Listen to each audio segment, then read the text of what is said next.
Before the boy fell, he flew. That part matters.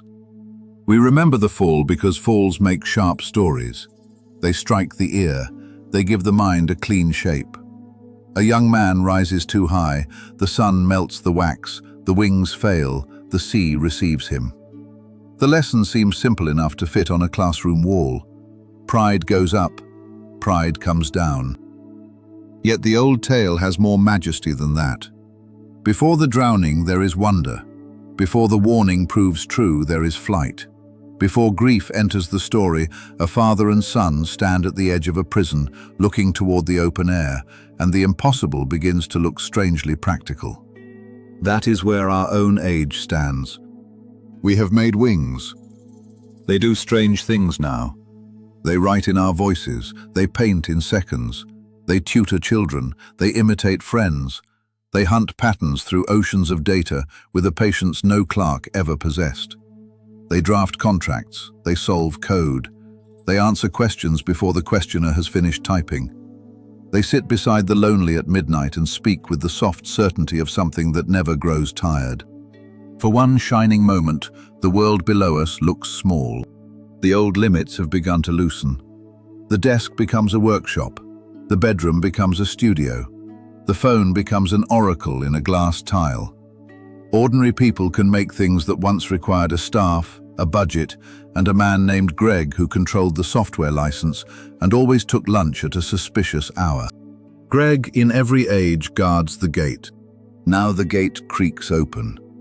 This is the thrill of tech acceleration. Every year feels faster. Every tool arrives with another tool hiding inside it. The question rises like heat off stone. How high can we go? How much can we automate? How much can we create? How many decisions can we hand to the machine? How many human labors can be turned into a button, then a prompt, then a background process humming away while we sleep? There is real greatness here. Any honest voice must say so. Flight is great. Discovery is great. Craft is great. Man was made to reach. A people who fear every new tool will spend their life polishing chains and calling the shine wisdom. Icarus teaches a sharper lesson. The danger is born inside the miracle. The wing works.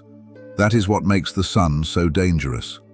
The tale begins on the island of Crete, in the shadow of King Minos, a ruler with a palace full of secrets.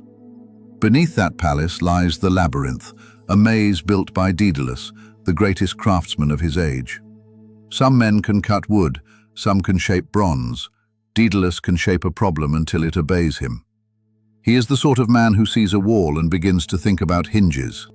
The labyrinth is his masterpiece and his curse. He builds it to hold the Minotaur, the creature at the heart of Crete's shame. The maze twists upon itself. It hides direction. It breaks the confidence of those who enter. A man may step forward with courage and still lose the thread of himself. That is the genius of the thing. The labyrinth defeats strength by confusing motion. For a time, Daedalus serves power through craft. He gives the king a structure that keeps a horror hidden. This matters. The inventor in the old tale carries a moral burden. His hands are brilliant, yet brilliance can serve a crooked master. He knows how to make wonders. He also knows that wonders can become prisons. After the hero Theseus escapes the maze, King Minos grows suspicious. Secrets have leaked. The machine has failed its owner. The king does what kings often do when their control begins to crack. He punishes the man who made the system. Daedalus and his son Icarus are trapped in a tower. Picture that tower. Stone walls, sea wind, a high window, the island below them, the sky above them. The prison is open to the air in the cruelest way. They can see the path to freedom, yet they cannot step onto it. Ships belong to Minos. Roads belong to Minos. The ordinary exits have been claimed. Daedalus studies the situation as craftsmen do. He does no dramatic speech. He does no theatrical despair. He watches birds. Birds cross the boundary that men cannot cross. They have no passport. They obey no palace road. They ride the very space the king failed to tax. Their wings are simple to the eye and complex in the hand. Feathers overlap. Air catches. The body rises. The father begins to gather what the prison gives him: feathers, wax, time. Out of scraps, he makes a path through the sky. That detail contains half the story's power. The wings are neither pure magic nor ordinary equipment. They belong to the place where craft becomes wonder.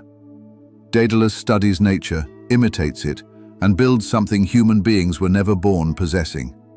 The tool does what flesh alone cannot do. It gives man a borrowed power. The wings are real. The escape is real. The warning is real. Daedalus fastens the wings to his own shoulders and to the shoulders of his son. He teaches Icarus how to move. He explains the middle path. Fly too low and the sea will soak the feathers. Fly too high and the sun will melt the wax. The path of safety runs between drowning and burning. There is a whole civilization in that warning. Too low and man becomes timid. He lets the sea claim him before he tests the air. Too high and man becomes drunk on ascent. He forgets that borrowed powers have terms attached. The wing is a covenant with the materials that made it. Wax has a nature. Feathers have a nature. The sun has a nature. No thrill cancels those facts. Icarus hears the warning. A boy can hear words and miss their weight. That is one of youth's oldest tricks. Every father knows the look. The face says yes. The bloodstream says horse race. Many civilizations have perished inside that exact expression. Then they leap. At first, the miracle holds. Daedalus rises. Icarus rises. The tower drops beneath them. Crete becomes a pattern of fields and stone. The sea opens like hammered silver. Fishermen look up from their nets. Shepherds shade their eyes. A man ploughing a field sees two figures in the sky and wonders whether gods have taken human shape. Flight changes the meaning of the world. What was once a wall becomes a landmark. What was once a prison becomes a dark square below. Distance changes fear. Height changes thought. Icarus feels what every great tool can make a person feel. He feels released from the old bargain. The wing obeys him. The air carries him. The sky welcomes him. Then delight becomes command. He climbs higher. The middle path feels dull beside the great blue above him. The voice of his father fades under the rush of wind. Icarus keeps rising. Sunlight brightens on his face. The warmth grows. The wax softens. One feather loosens. Then another. The miracle begins to shed itself. The boy reaches for the air that held him a moment before, but air has no handle. The wings break apart. His arms beat at emptiness. Below him the sea waits, bright and cold. He falls through the very sky that had made him feel free. Daedalus turns and sees what no father should see. The sea takes the sun. The old story gives that water a name. The Icarian Sea remembers him. That too matters. Human beings name the places where our lessons cost blood. A grave becomes geography. A warning becomes a map. Now we turn from the old sea to the bright screen. Tech acceleration means the tools are growing more capable at a pace that ordinary life struggles to absorb. Artificial intelligence sits at the center of that rush. It can write, speak, design, predict, imitate, and persuade. It can make the dull parts of work lighter. It can give a small shop the reach of a larger one. It can help a student understand a difficult lesson at midnight. It can help a father build a business after the children go to bed. It can help a writer shape a draft, a programmer find an error, a doctor review a scan, a farmer watch weather patterns, a musician sketch sound. These are wings. They are not imaginary wings, they are working wings. That is why the age feels electric. People who spent years waiting for permission now have tools in their hands. The apprentice can attempt the master's first sketches. The small town can publish to the world. The lone worker can build a product that once required an office full of specialists and one deeply haunted printer. The printer, unlike the Minotaur, usually wins. The first lesson from Icarus is simple enough to carry in your pocket. Power arrives before wisdom finishes dressing. That is the human pattern. We discover fire, then learn the hearth. We discover flight, then learn air traffic control. We discover the printing press, then learn propaganda. We discover the internet, then learn that a man named Truth Falcon 881 may have limited theological training. AI follows the same old road at a faster pace. A new tool appears. The demos amaze us. The first gains feel clean, tasks shrink, barriers fall. Then the tool enters the deeper parts of life. It begins to shape what people believe, how they work, whom they trust, what they desire, and how they understand themselves. The wing becomes weather. The question becomes moral rather than mechanical. A machine can work and still train us badly. A system can answer quickly and still make us shallow. A tool can extend human ability while thinning human judgment. This is where the sun begins its quiet work. Daedalus gives us a model for using powerful tools with reverence. He builds the wings. He understands them. He loves escape enough to attempt it. He also knows the design has boundaries. The warning does not come from hatred of flight. It comes from intimate knowledge of the wing. The builder who knows the miracle best fears the misuse most. That is a useful pattern for our time. The wisest AI users are often neither panic merchants nor carnival barkers. They are the ones who have touched the wax. They know where the tool shines. They know where it lies. They know where it invents an answer with the confidence of a duchess at a bad charity gala. They know where speed starts to feel like understanding, though understanding has stayed home with a cup of tea and a skeptical eyebrow. AI can give a person language without thought. It can produce polish without maturity. It can create social confidence without character. It can help a student finish work while weakening the inner muscles that school was meant to train.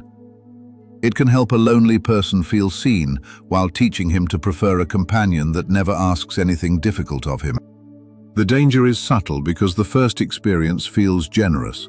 The tool helps, the wing holds, the user rises. Then the user begins to climb. A worker discovers that AI can answer every email. Soon his own voice begins to feel inconvenient. A student discovers that AI can explain a book. Soon the book itself feels like a locked gate. A young man discovers that an AI companion offers affection on command. Soon real women seem unreasonably complex, which is another way of saying human. A citizen discovers that AI can summarize the news. Soon he knows many conclusions and few causes. Height can be lonely. Icarus loses his father's voice because he rises away from it. That is one of the tale's most painful details. His danger increases as instruction becomes faint. In the modern world, acceleration can do the same thing. The faster a tool moves, the easier it becomes to drift away from older voices. Parents seem slow, teachers seem outdated, craftsmen seem fussy. Tradition seems like a pile of warnings written by people who never saw the sky from this angle. Yet many old warnings were written by people who had already buried someone. The middle path matters because it keeps wonder within hearing distance of wisdom. For AI, the middle path begins with a simple habit. Use the tool where it strengthens your work. Resist it where it replaces the part of you that needs exercise. Let AI help with the map. Keep your own hands on the compass. A person writing a speech can use AI to test structure, sharpen a phrase, or find weak spots. The danger begins when he lets the machine supply the convictions. A parent can use AI to plan a lesson for a child. The danger begins when the child learns to consult the machine before struggling with the problem. A small business owner can use AI to draft copy. The danger begins when every message sounds like it came from the same beige vending machine of agreeable phrases. The machine has many talents, and sounding faintly like a hotel conference brochure is one of them. The second lesson is that the thrill of ascent can disguise dependency. Icarus feels free because he is airborne. Yet his freedom depends on materials he barely understands. He enjoys the wing as sensation rather than stewardship. That is a common mistake with modern tools. People feel powerful when technology performs for them. The feeling may be real, while the underlying dependence grows. If AI writes every hard sentence, your patience shrinks. If AI answers every hard question, your ability to sit with confusion weakens. If AI chooses every song, route, purchase, image and phrase, your taste becomes a borrowed garment. It may fit well enough in low light. Morning will have opinions. Human beings need friction. A little resistance gives the soul shape.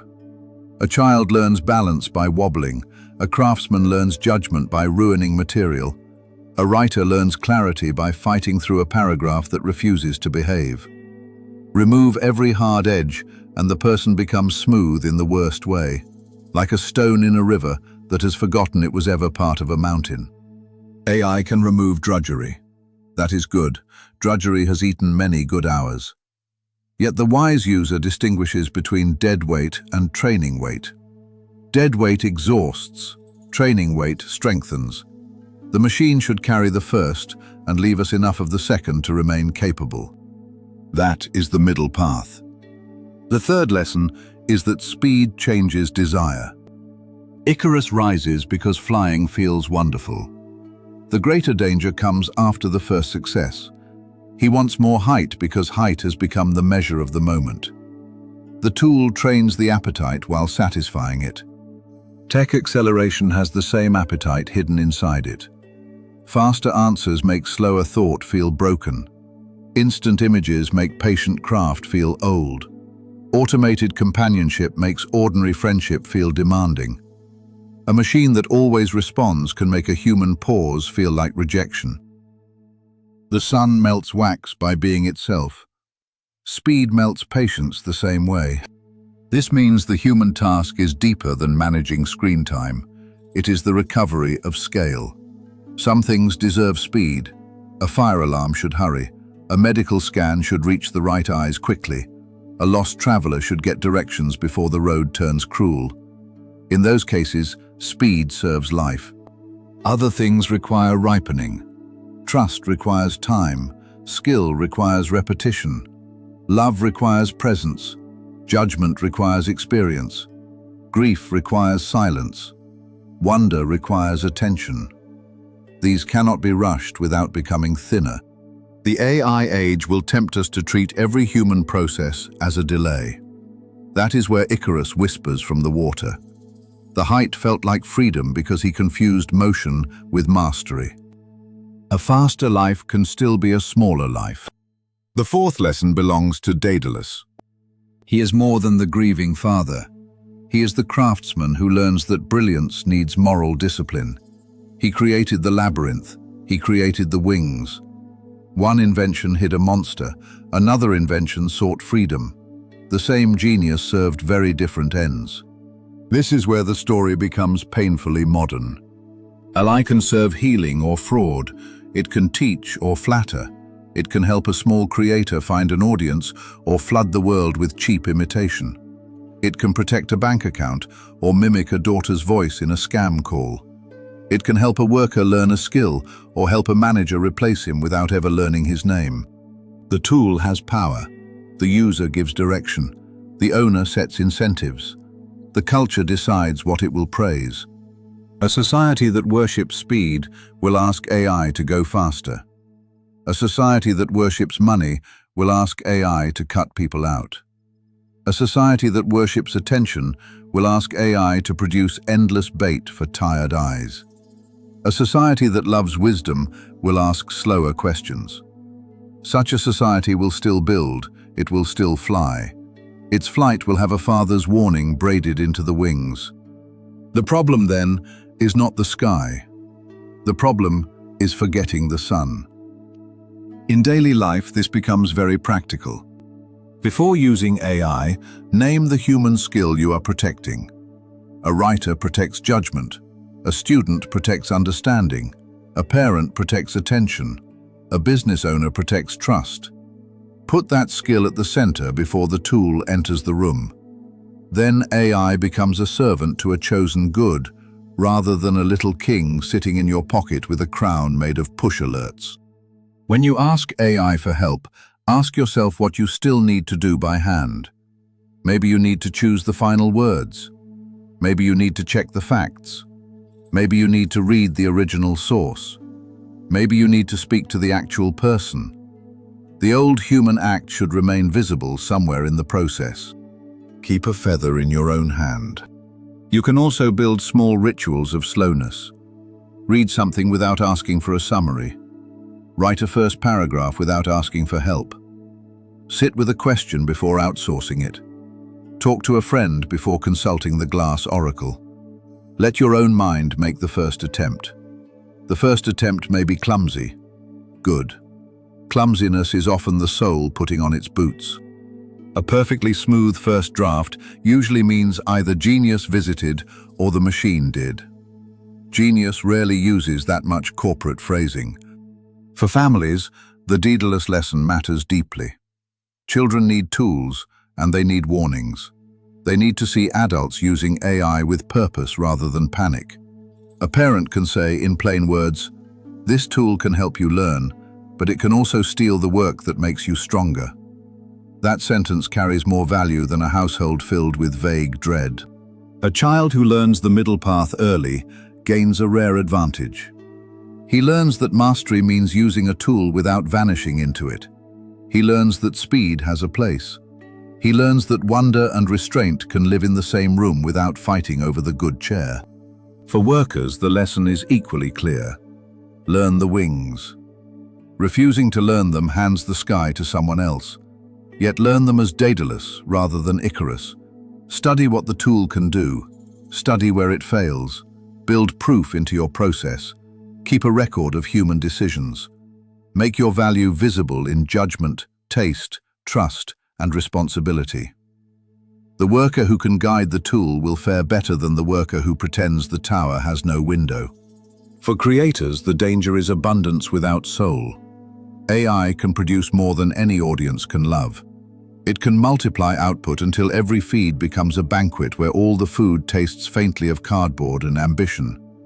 The answer is craft. Use the tool to clear brush, then build something with a human center. Put your scar into it, put your local knowledge into it, put your restraint into it. The world has enough content. It needs work with a pulse. The machine can imitate style. It cannot inherit your conscience. That is the human treasure to protect. Icarus falls because he forgets relationship. He forgets his father. He forgets the materials. He forgets the sun. He forgets the sea. His ascent becomes a private intoxication, cut loose from the network of limits that made flight possible. The way forward is remembrance. Remember the maker. Remember the purpose. Remember the cost. Remember the body sitting at the desk. Remember the child across the table. Remember the neighbor behind the profile picture. Remember the craft beneath the output. Remember the silence beneath the answer. To stay human in an age of powerful machines, we must remain in conversation with reality. Reality is the sun. It does not hate us. It shines, it warms, it reveals. It also melts wax. A wise person does not curse the sun for being faithful to its nature. He builds with that nature in mind. The sea is reality too. It waits below every false confidence. It receives what pride drops. That sounds grim, yet it is also mercy. Consequences teach what slogans cannot. The world has edges. Edges help us live. And the wing is reality. Fragile, brilliant, temporary, glorious. A tool made by human hands can carry us beyond the prison wall. That should still amaze us. The answer to Icarus is never a cramped life spent envying birds. The answer is disciplined flight. So, use the wings. Use them to learn. Use them to build. Use them to help your household. Use them to recover time for prayer, study, friendship, craft, and rest. Use them to make something worthy of the person who will receive it. Let AI carry burdens that bend the back. Guard the labors that strengthen the soul. Fly high enough to escape the tower. Stay low enough to hear the Father. That middle air is where human greatness lives. It is neither cowardice nor frenzy. It is courage with a ruler in its hand. It is wonder with clean eyes. It is ambition that knows the difference between ascent and escape from reality. In the old tale, Daedalus survives. That survival is sorrowful, but it is survival. He carries the knowledge forward. He names the loss. He learns the cost of his own craft. The sky remains beautiful after the fall, though it will never again be innocent to him. That may be our task as well. We are living after the first flights and before the full accounting. We have seen enough to know the wings work. We have also seen enough to know the sun has begun its quiet work. The age asks for builders with reverence, users with discipline, parents with courage, creators with conscience, and citizens who can tell the difference between a miracle and a sales pitch wearing borrowed feathers. The sales pitch, for the record, often has excellent feathers. Still, the sky is open. There is no nobility in crawling, because height carries risk. There is no wisdom in smashing the wings, because fools may misuse them. The better path is older and harder. Build carefully, teach clearly, fly with purpose. Return often to the ground. Repair what frays. Listen when the wax complains. The human future will belong to those who can carry wonder without becoming drunk on it. That virtue has an old name. It is prudence. A modest word, almost plain enough to be overlooked, yet prudence is the virtue that lets courage survive contact with power. It is the hand on the reins. It is the father's voice in the wind. It is the knowledge that greatness has a shape. Icarus gives us the warning. Daedalus gives us the way. The wings are here now. They rustle in our homes, our schools, our offices, our pockets. They are made of code rather than feathers, yet they raise the same ancient question. Will we fly as sons of wisdom, or will we rise until the warmth feels like permission? The answer begins in small choices. One honest sentence written by hand. One real conversation left unautomated. One fact checked before sharing. 1 hour of attention kept whole. One tool used with gratitude, then set down before it becomes a master. That is how the middle path is kept. That is how the sky becomes a road rather than a trap. The old sea still shines beneath us. The old sun still burns above us. Between them, human beings are learning to fly again. We carry fear, yes, but fear need not rule the hand. We carry hope, and hope is stronger when it has learned the names of limits. So let the wings open. Let the craft rise. Let the father's warning travel with the child's wonder. The tower is behind us. The sky is before us. The wax is real. The sun is real. The greatness of man is real too. A grand world awaits.